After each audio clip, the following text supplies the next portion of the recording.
Well, first of all, let's spend a little time with the rhythm guitar part, looking at the rhythm pattern and the chords. We're in the key of G, so we'll expect G's, C's, D's, A minors, and E minors. Now, in the bridge, we have some other chords that are outside of the key. We'll discuss those when we get there. But let's make sure we understand our basic chords. For the G chord, I want to finger it with my third finger on the top string 3rd fret and my 4th finger on the 1st string 3rd fret. I don't want to use the 2nd finger for anything because I need it for something else. So make sure the 5th string is dead.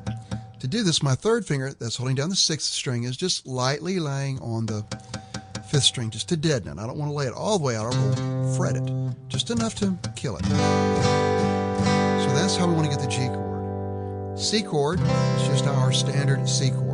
3rd finger on the 5th string 3rd fret, 2nd finger on the 4th string 2nd fret, and 1st finger 2nd string 1st fret. D, your standard D chord. 1st finger on the 3rd string 2nd fret, 2nd finger 1st string 2nd fret, and your 3rd finger on the 2nd string 3rd fret. For E minor, 2nd finger up on that 5th string 2nd fret, 3rd finger right underneath it, 4th string 2nd fret. A minor, just bring those 2 fingers down a string and add 1. So 2nd finger on the 4th string 2nd fret, 3rd finger, you're on the 3rd string 2nd fret, and then your 1st finger is on the 2nd string 1st fret. So G, C, D, E minor, A minor. Now work with those, make sure you can play those, then come back here and we will work on the rhythm pattern. The basic simple pattern is down, down, up, down, down, down, up, down. There is a lot of this though.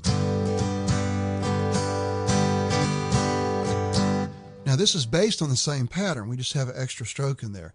Down, down, up, down, down, down, up, down, down, down, up, down. He tries to do that through most of the song, but when the singing starts, he goes back to the simpler pattern because it doesn't compete so much with the vocal. You'll especially notice this pattern in the bridge where it gets simple. And the bridge is where it goes like an A minor to a D, a B minor, which we've yet to learn, and the E. But for the most part,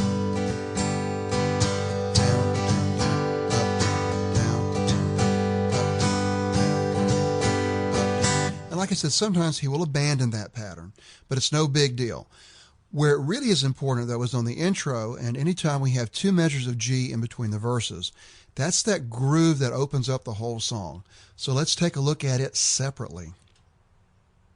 The opening phrase, and you'll hear it on the G chord in between the verses.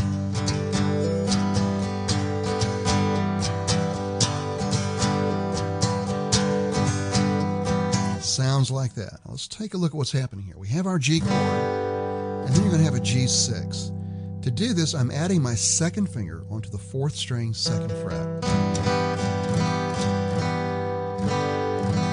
So G, G6. Now you can see why I wanted you to use the 3rd and 4th fingers to form this G chord. It's a lot easier to get that finger there on that 4th string 2nd fret. Now let's take a look at where it comes in the strum. We start with a G. Right there, it hammers on. So I have down, up, and then I hammer that 2nd finger onto the 4th string. And then you'll have up, down from there, keeping that finger down.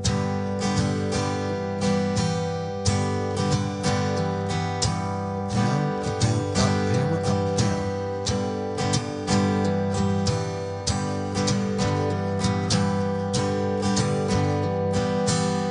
Now I'm doing something special with the pick here. When I go for that upstroke for that G6, I'm emphasizing the upstroke on the 4th string and 3rd string more than I am on the first 2 strings, because I really want that to come through. So now listen as I do it again.